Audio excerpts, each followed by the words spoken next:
Good morning. Today, I'd like to address the topic of emergent societies. In the introduction of your book, we can read that you work within an anarchist approach. You believe that societies can emerge without planning or hierarchical control. Later you write, I quote, "Central to this idea was that civilization was not the product of an elite but of each and every member in society. This concept, which I embrace, is under some level of attack in current times." Thank you for mentioning this. This controversy is indeed the core of my work. Honestly, I'm not sure if these attacks are so recent or rather something that always accompanied intents of defining society in a different form.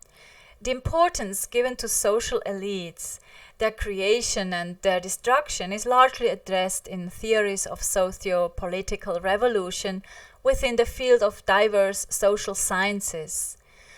I can name only a few here. Bourdieu, for example, studied elites and their purposeful creation of path dependency in social reproduction. Trotskyism focused on the concept of social class and permanent centralized revolution. This was no longer an inherited nobility, but a kind of state elite. Modern examples are Cuba or Chavism. Emma Goldman, in her 2009 article Trotsky Protests Too Much, has resumed these ideas. Within the recent controversy of the Islamic community on Islamic revolution and moral freedom, especially the Shia school, the Shah, the Ayatollah, the Green Revolution, all these have returned to a Lockian theory of the prerogative. Under this conception, there are in some way rightful and unrightful elites or governing classes. But none of these theories proposes that society could emerge without these established elites. Well, the Lockian approach could be a starting point, since it is no longer path dependence created by elites and their power games, which filter the rising of individuals from lower to higher social classes. Neither do we require a kind of eschatology in the Marxist sense, where first the whole class of workers has to rise up. Locke believed that individuals were able to discern a just from an unjust leader. This is what these Islamic movements used, especially against the assumed American hegemony. So, you don't believe in American hegemony? That's not the point here.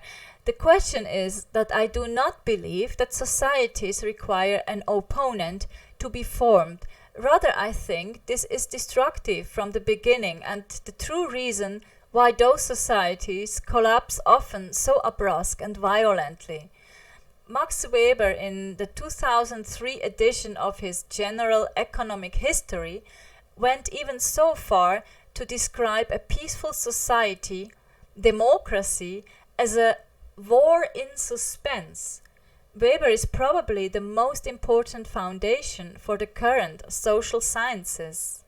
How would your alternative look like?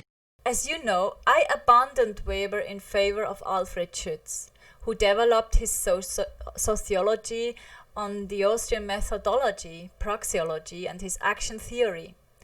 In his understanding, reason does not primarily make us sensitive for questions of justice, but in first place, it makes us understand that justice only exists based on the ontological noetic tension between material being and the claim for the mind's eternal being, as expressed in both individual and social identity. Wow, that's indeed a different view. It is the merit of philosophers as namely Lain and Tralgo or Albert Schweitzer, each in their field, who conceive that the full acceptance of life as a transcendental experience requires mutually to accept the other in order to love one's self and vice versa. As such, society results from an individual's spiritual development. Thank you.